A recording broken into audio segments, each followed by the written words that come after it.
You, I've really escaped this time. I'm on the Bodmin moors, and I'm going to have a look at some stone circles, hut circles, settlements, and a plaque that's commemorating a battalion in World War II, and a bit of inside information about the beast of Bodmin Moor, though I think he was pulling my leg.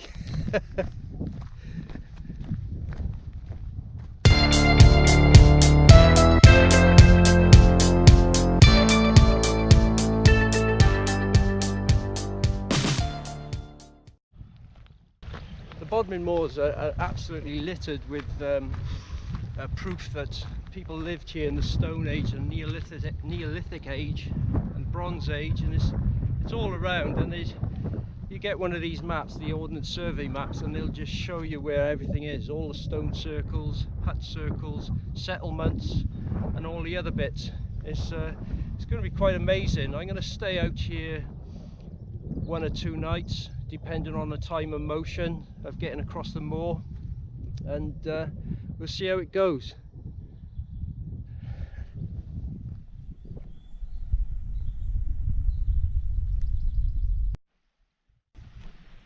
I forgot to say, I'm parked up at grid SX 138818, and you come out the car park, turn right, and you'll come across this monument showing Charlotte Diamond's murder. She got murdered on the moors years ago, and this is the monument.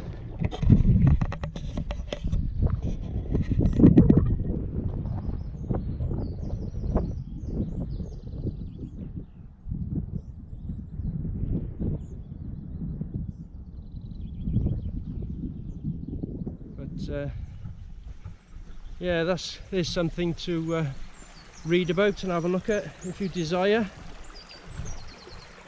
Now for the uphill bit.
This is my first tour I've ever been on in my life, and here it is, showery tour.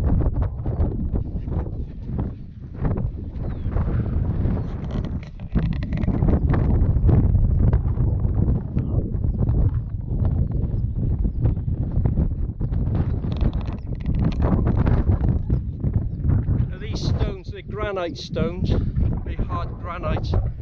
And they've been shaped like that from the wind and the rain and the snow and what have you. And how the hell the weather shapes them like that, I don't know. I reckon it's some monster, some giants used to come across here years ago and just...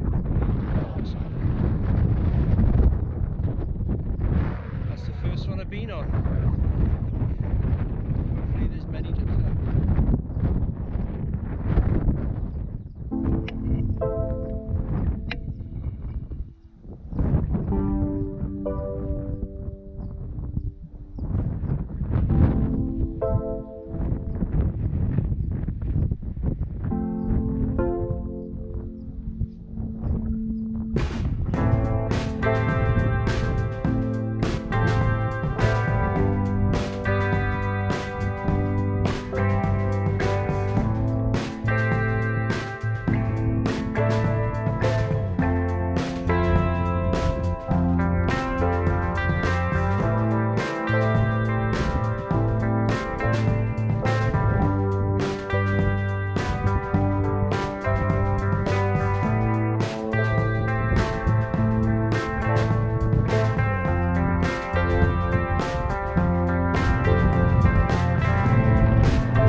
Just up here for commemorating the 43rd Wessex Division. I think it was World War II. I'll have to look it up. Let's get into it. It's not rough at all.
Approach a stone circle.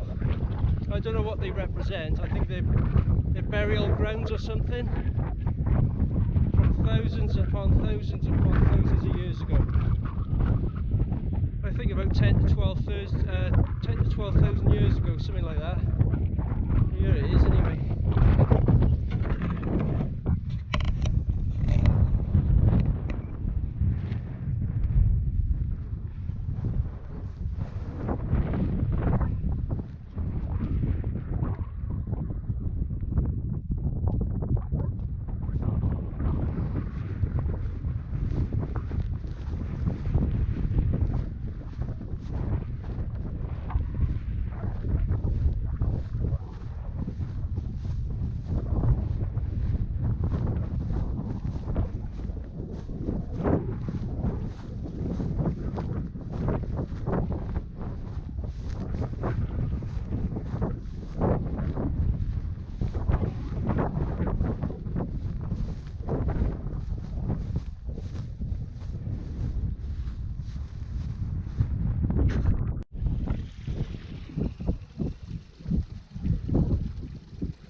Just past Camperdown Farm, and now I'm going to turn left and go to Alex Tor. Yeah, Alex Tor, which is just behind the camera, and then I'll go across to past that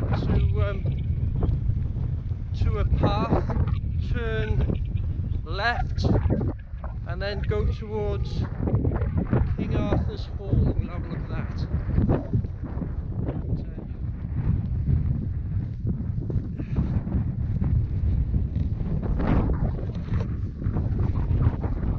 Anyway, I'm going that way. Let's see what happens. So we don't get lost. I shouldn't get lost, I'm alright. I know exactly what I'm doing.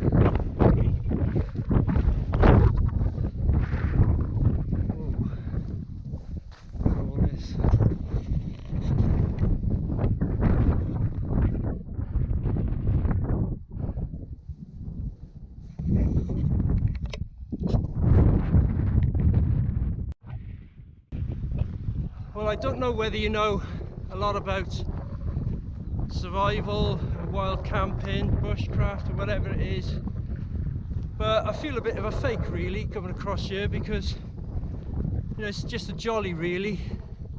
So I got my food, I got my water, I'm purifying tablets, and my water filter, and my sleeping bag and all that, and then I'm looking at stuff, the remains of the Neolithic age and the Bronze Age, and they did it for real. They're going round, just starting to plant their crops, just discovered farming and using stone tools and what have you.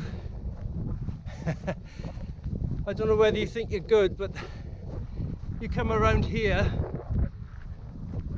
and you won't feel that good.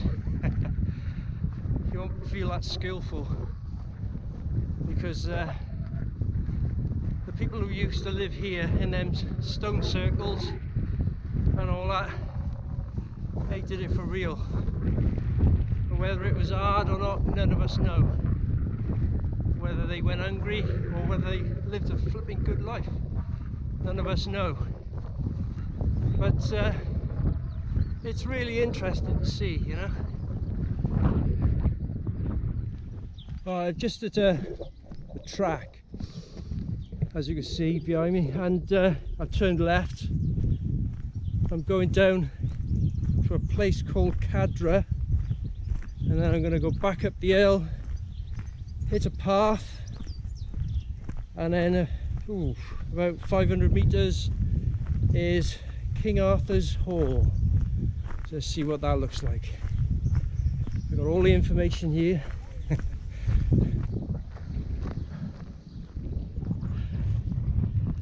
Well, you can go in it. There's a stile just behind me, so this is what it looks like.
I've just got over a stile now. I'm going to go through a little bit of slim bit of woods and then go up to Garrow Tor. I might do Garrow Tor, or I might turn right before it and go across the land that way. We'll see what happens. I don't want to be over ambitious, because that's dangerous, that is. You need to do things well within your stride.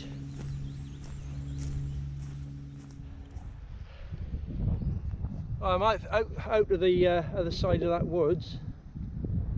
It looks like you got to turn right, and it sort of bears round to the left. I don't know if I mentioned it before, but I've never been here before, and I'm on the map all the time, so that's interesting to test my map skills. So all's good so far. I don't think the weather's going to be very good tomorrow though. It's going to rain, but I don't know how much rain is going to fall, so I hope it's not going to be misty, because I'll have to get the compass out then. I might even have to cut the the trip short a little bit, just to be on the safe side. I've done quite a lot. I've done more than I thought, so all's good so far.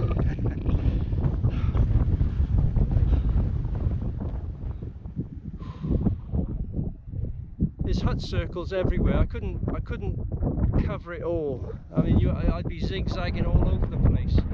I just couldn't do it. But there's ones here that's not even marked on the map. And I'll show you.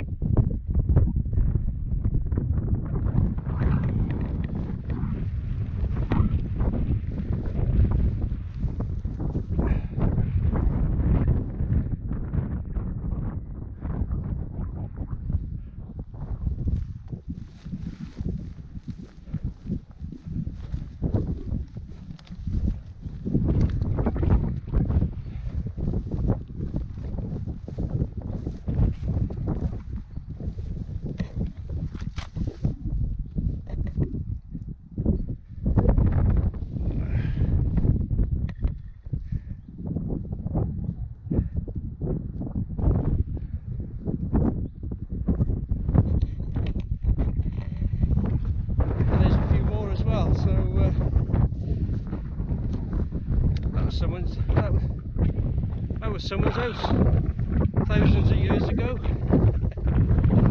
They don't make them like they used to. Now we're going to get across this stream. See how it goes so we don't fall in.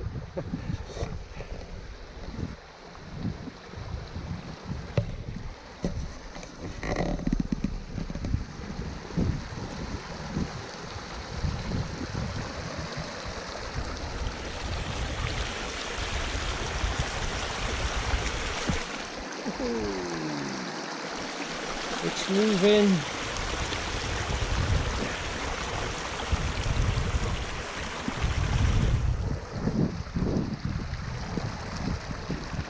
Oh, whoops, hey. Oh, that was alright.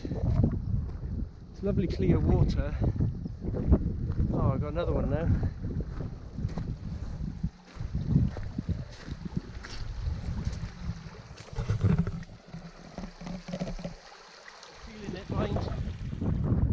And I weighed my rucksack before I came out, and without food and water it was 26 pounds, which is 12 kilograms.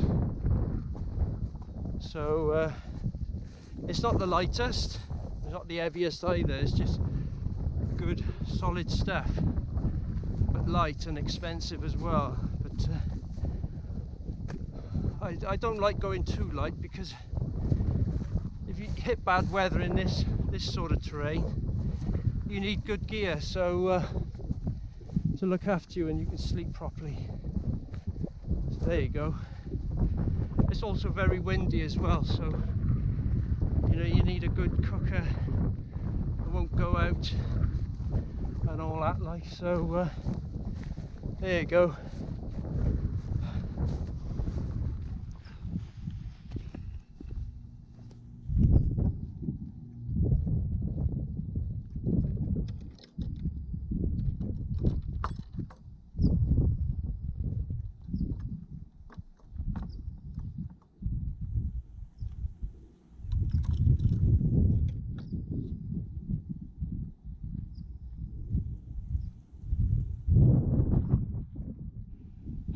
I think I'll make a cup of tea now, have a rest for a minute.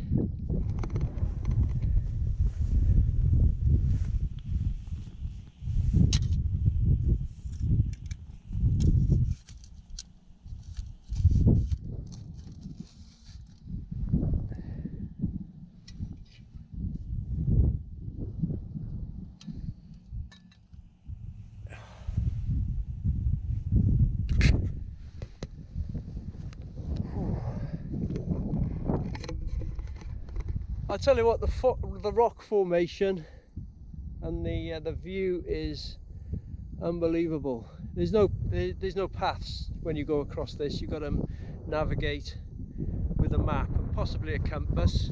If you've got a nice clear day, you can see sort of the features and what have you. So it's quite a nice place to navigate actually. There's patches of woods and there's tors and there's loads of field boundaries. I can see where I want to go, and I'm going to camp around there. It's Hawk's Tor, which is over there, and make a meal, and then I think I'll start heading back then tomorrow, and I'll sort of go across there over that way, and then climb Brown Willy, which is there at the tallest peak there, and then head off back to the car then. But it's been good so far. It's going to rain tomorrow, so I'll probably sort of make my way back across, like I said, across there. So it's been interesting, and yeah, it's been good. I haven't got my lid. Oh, I'll have to improvise my lid. I've got one of my pots. There you go. Shove that on there.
You come across these stones, but you never know. There might be some ancient burial thing, or they could be just, I don't know, nature put them there, who knows. But there's another one by there and another one over there, so yeah, who knows what they are. It could be something amazing, or it could be just something that nature put there.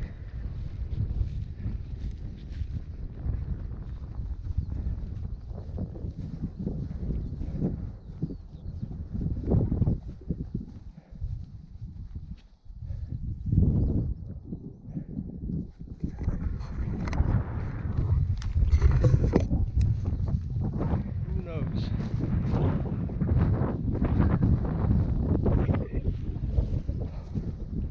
It's hard going when there's no paths. Oh.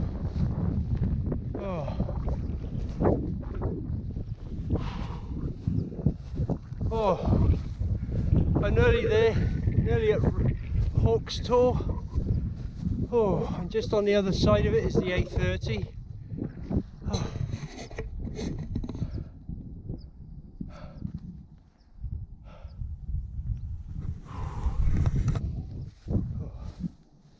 I'm hoping to put my tent up somewhere around here. I should find a space. Trouble is, it's going to be on a slope a little bit.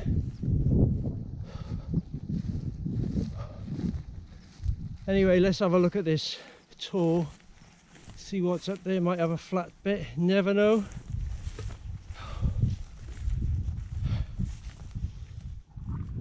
Oh, right. I got to admit that was a bit of a slog actually. I was quite knackering towards the end. I'm alright, but I'm just out of shape really. I haven't camped out for years. I haven't carried a full pack, so I'm in one shape, but that was quite tiring that. But so anyway, I'm going to show you my gear and what I'm going to eat and where I've been and how I'm going to go home tomorrow, because it might be misty, it might rain. I think it is going to rain actually. Ugh. Right, I came from over there, the car's over there, and that's road tour, or the other name is rough tour. I think I got it right. The screen's a bit small. Oh, there, I think that's it. And then I went from there across there, then went over to there. I don't know whether you can see it. It's the wind turbines in the distance there, and there, just past there. And then came over this way a bit, and then went back over through the woods, and then sort of up that other tour, that one very impressive, nothing there really, just a mountain, and then come over to this way to Hawk's tour, which is there. And tomorrow I'll be going home towards Brown Willy, which is there, the highest point, directly to it, and then just over and down is the car over there. Now, oh, water's boiling. The gear, what I'm going to eat. I think I'm going to have a chicken korma and a small tin of peas, and I'm cooking it on a 27 Trangia cooker, 27 series. There you go. And there's the water boiling. I'll give her a good boil actually, because I'm not really happy with the water source I got it from. There's my rucksack. It's a, oh, what is it now? Excuse my badges, my silly badges. Oh, Carrymore SF. That's right, it's a good robust rucksack with a PLC, their version, PLC side pockets. 60 to 100 litre. It's Carrymore SF Sabre. It's all right, but I don't like the fact that it's a pear shaped. Don't like, because they're all flipping weights down here, and all. I don't like that. I'd prefer it to be sort of rectangular really, but it's all right. I don't know whether because I'm a bit knackered, but I didn't find it that comfortable. It's got lovely chunky zips, and I think it's 1000 denier thick, so it's all right, but I found it a bit uncomfortable. It's an adjustable back as well, and I'm 5'9", and I've got it on the smallest setting, so the shortest setting. So but I found it a bit, I don't know whether it's me being out of shape, but I found it a bit uncomfortable. So when I done this regular about 4 or 5 years ago plus, I had a Burgos Cyclops Crusader or something, and I had the Rock years ago in the 80s and all that, and they were really good. But I found that it might be me. It might be me because I'm out of shape. Too much booze. Anyway, okay, the tent is a Terra Nova Southern Cross 1. It's one man or one person. It's a 4-season tent. It's very good, and it's light, and I'm very pleased with it. And my, oh, let's get in yet. I'm all stiff now. And my sleeping bag is a Snug Pack. Can't remember the name of it really, but it's a 1 degree Celsius temperature rating, comfort rating, 1 degrees Celsius. And my Thermarest mat is Thermarest Light, I think it is, and it's full length, and yeah, it's nice. And I don't put my sleeping bag in a compression sack. I put it straight in this dry bag, and it's that one there. I got it from Sweden, and they're really good. That's not full. I've only got a little bit in that. It's about a quarter full. The washing kit, and I think that's about it really. Oh, I'll show you the rock formation on the tour because that's weird, and I'll tell you a little story I picked up off a farmer yesterday actually. Okay, I'll tell you up there after that cup of tea. There's a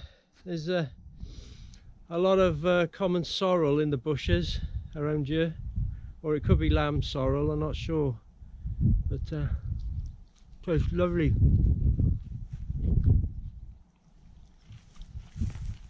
Now these rocks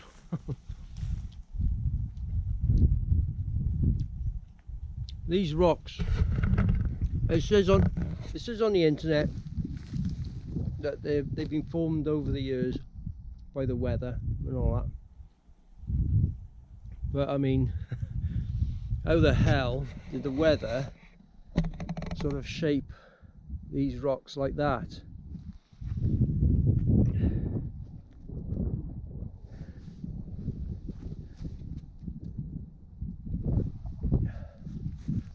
And there's more up there. They're all over the place, all over the place.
Fell.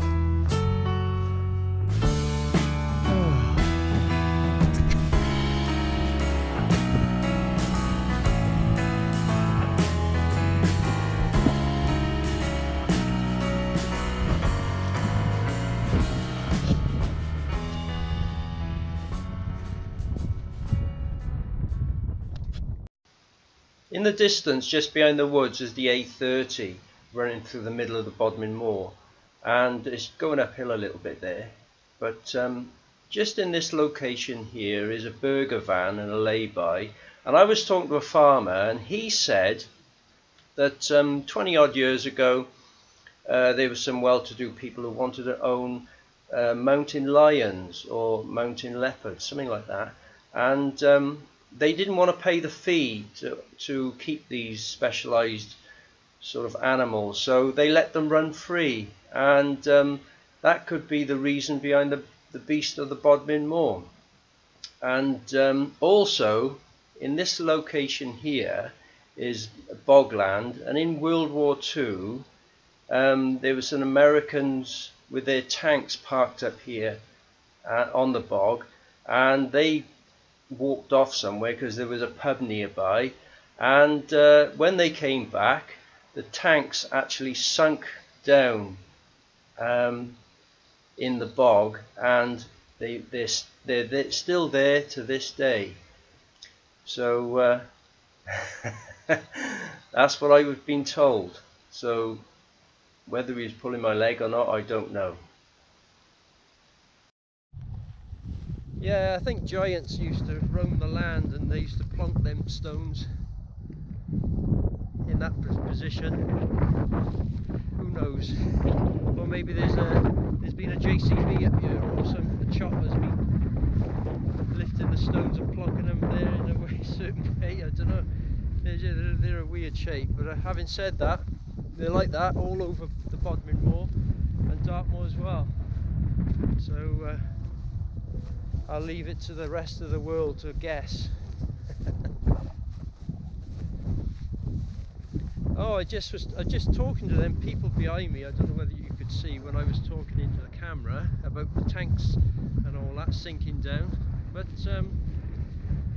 I said about the stories, and the woman said yes, her husband have seen one of the leopards, I think, or the lions or whatever, while he was fell running or something. And she've heard the stories before, so yeah. Then they with the well-to-do people with the owning the pets, she didn't say about the fees, didn't want to pay the fees. She said something like they just didn't want them anymore or something, so they let them loose. So the mystery is still ongoing.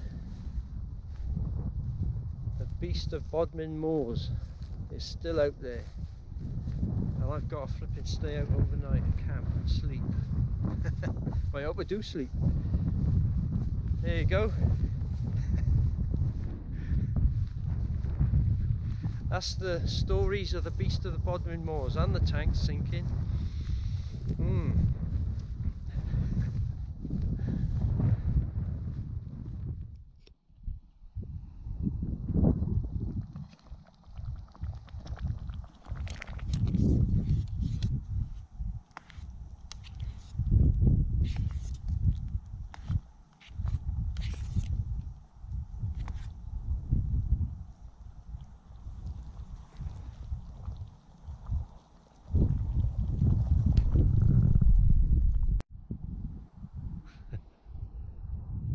Cheers.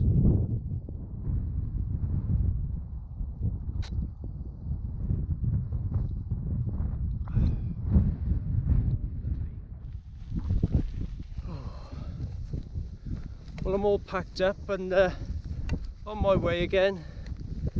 And but when I woke up this morning, I woke up to thick mist, and I was a bit worried about the navigation going across here. So I went back to the water source where I got my water last.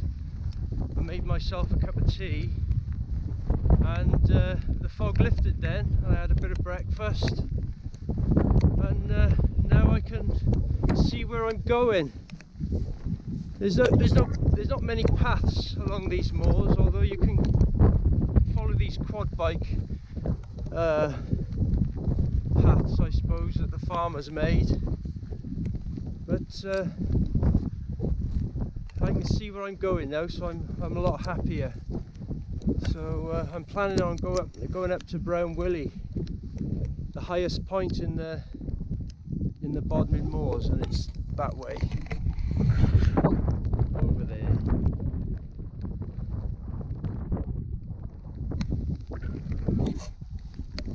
Let's see if I can make it.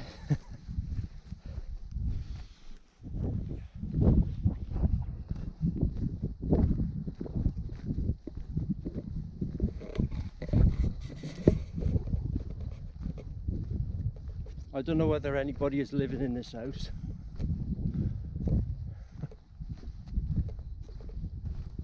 It looks like someone is living there. This.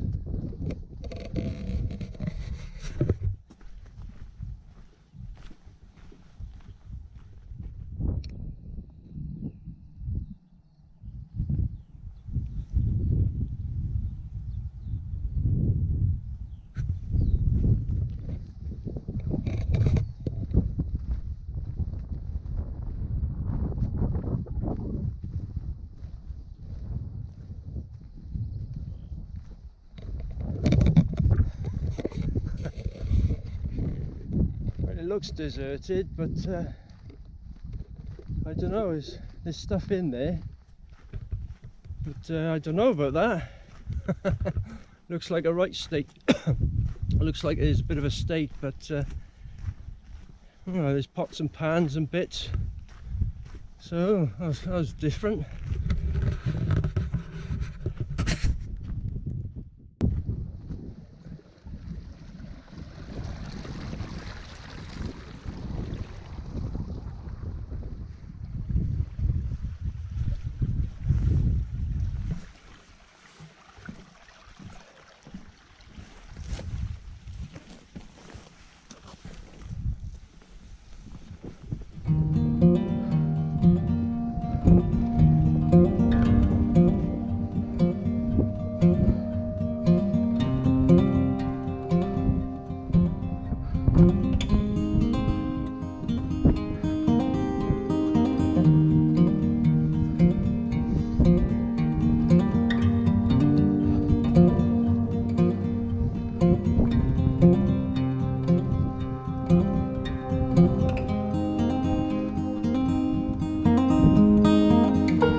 Well, that was the highest point on the Bodmin Moor, which is called Brown Willy.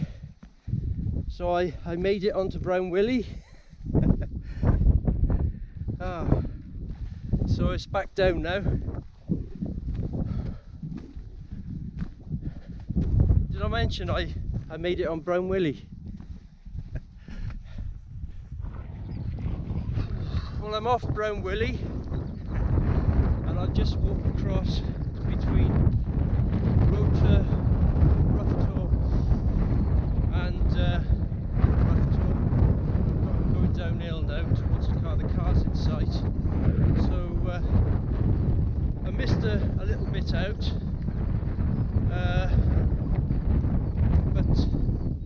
had to get water. I camped in the wrong place really. I made a few little mistakes.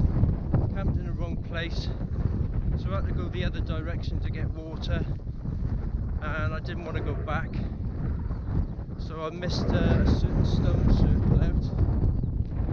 I can't remember the name of it now. I'll look on the map. I'll put it up on the screen. And the rucksacks have been a bit uncomfortable. It's a big rucksack. I've got nothing in it really, so that's the mistake. It's a pear shaped as well, so everything's on the bottom, so everything's lagging too low, and I could have got rid of a little bit of clag as well, but all in all it's been good. I'm quite interested with the navigation because it's misty today, so I had to watch what I was doing. But anyway, thanks for watching, and I'll see you again on another one. Cheers, bye.